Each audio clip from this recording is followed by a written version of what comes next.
안녕하세요. 회생파상TV 김영룡 법무사입니다. 오늘은 제가 오늘 점심 식사를 하고 막 왔을 때 그 상담 전화가 왔던 분 사례 때문에 지금 영상을 준비해 봤습니다. 연체가 된 지 한 3-4개월 이상 되신 분이었어요. 근데 통장 압류가 들어왔다는 거예요. 그래서 저한테 사건 번호도 보내주셔서 제가 확인도 해드리고 그랬는데 이분이 통장에 200여만 원 정도 돈이 들어있는데 이게 그분 한 달 생활비인 거죠. 근데 한 달 생활비가 다 묶여버렸더니 이분이 당장 이제 생활할 것도 걱정이 되는 상황이 돼서 부랴부랴 전화가 오셨습니다. 이분 경우처럼 우리가 채무가 연체가 되어서 채권자들의 이제 강제집행이나 뭐 압류, 가압류 이런 것들이 걱정되는 상황이 되셔서 문의 주시는 분들이 많으세요.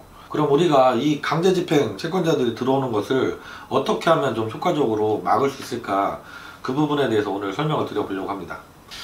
먼저 채권자들이 채무자가 연체가 되어서 이 강제집행을 통해서 돈을 받아내야 될 때 어떤 절차를 거치는지 간단하게 말씀드리면, 먼저 그분이 있는 재산을, 채무자가 가지고 있는 재산을 처분할 수 없도록, 통장에 있는 돈이면 인출할 수 없도록 이렇게 묶어버리는 절차가 있어요. 그게 가압류라고 해요. 그리고 이 가압류를 하고 나서 본안 소송을 제기하게 됩니다. 지급명령 같은 간단한 소송이 많이 들어오죠.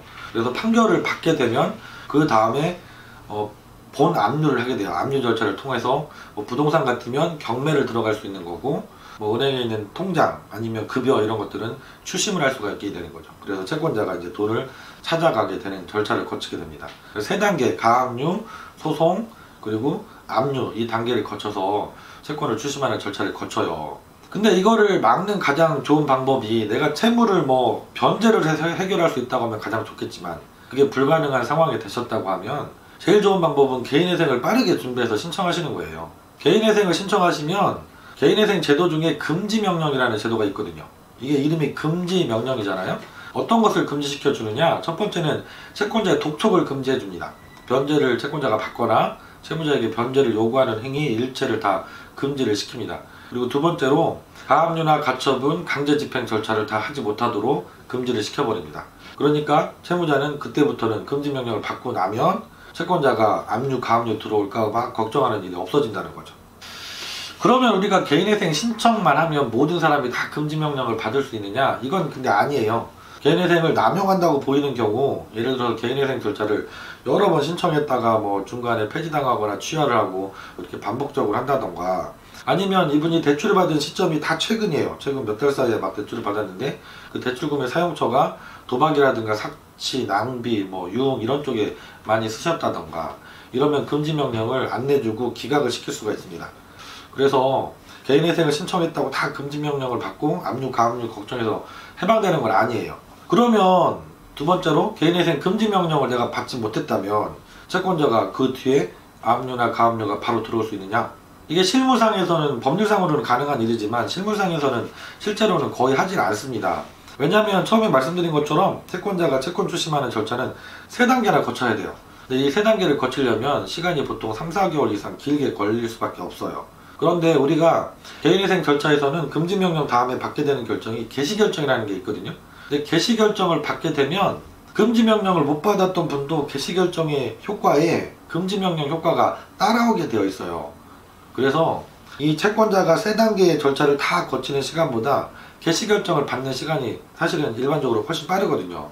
그러다 보니까 채권자 쪽에서 가압류를 해봐야 본안소송 거쳐서 압류까지 하려면 시간이 너무 오래 걸리는데, 그 전에 개시결정이 나서 금지명령과 똑같은 효력이 발생한다면 아무 소용이 없으니까 사실상 진행을 하지 않고 있는 겁니다. 그래서 개시결정을 받으면 금지명령 못 받은 분도 압류, 가압류 걱정은 전혀 없이 진행을 하실 수 있다, 이렇게 알고 계시면 될 것 같아요. 그러면 이렇게 또 물어보시겠죠? 그러면 개인회생 신청만 하면 금지명령을 받든 못 받든 상관없이 채권자 압류, 가압류는 전혀 걱정을 안 해도 되는 거네요, 이렇게 생각하실 수 있어요. 근데 예외가 있긴 합니다. 대부분의 경우는 그런 일이 없지만 제가 일을 진행하다 보면 100분 중에 한두 분 정도 예외적으로 발생하는 경우인데요. 첫 번째 예외는 내가 채권자한테 돈을 빌릴 때 이미 판결문과 동일한 효력이 있는 것, 공증을 해주고 돈을 빌리는 경우들이 있을 수 있어요. 내가 사채업자한테 돈을 빌린다던가 아니면 개인 채권자 관계에서 돈을 빌릴 때 공증실에 가셔서 약소보험 공증이라든가 금전 소비대차 공증을 해주시고 돈을 빌리는 경우, 이때는 왜 개인회생을 진행해도 들어올 수도 있느냐?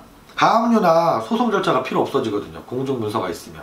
이게 판결문과 동일한 효력이 있기 때문에 바로 압류가 들어올 수 있습니다.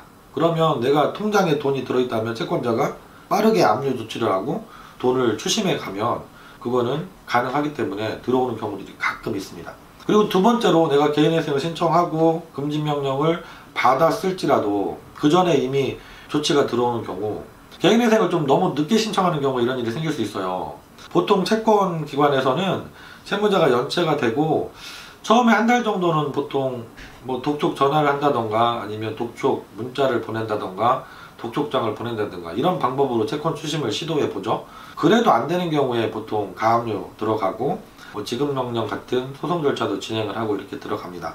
근데 이분이 그런 절차가 들어오기 전에 개인회생을 빠르게 준비해서 진행했다면 아까 말씀드린 것처럼 조치가 안 들어올 텐데, 시간이 오늘 낮에 상담 전화 오신 분처럼 몇 달이 지났어요. 연체가 되고 몇 달이 지났어요.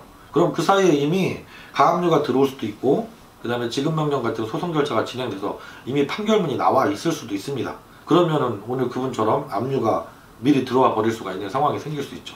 그래서 내가 개인회생을 한다, 그리고 금지명령을 받는다, 이것으로 100% 안심할 수는 없어요. 100% 안심하시려면 개인회생을 내가 연체가 되고 더 이상 뭐 변제를 할 수 없는 상황이 된다면 최대한 빠르게 준비하셔서 법원에 사건을 접수하셔야 채권자가 가압류, 압류 이런 조치가 들어오는 것을 안전하게 막을 수 있다, 이렇게 알고 계시면 될 것 같아요.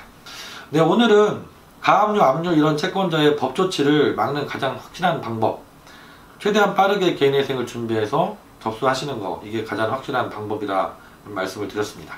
오늘 영상 많이 도움이 되셨으면 좋겠고요. 다음 시간에도 좋은 영상 잘 준비해서 다시 찾아뵙도록 하겠습니다.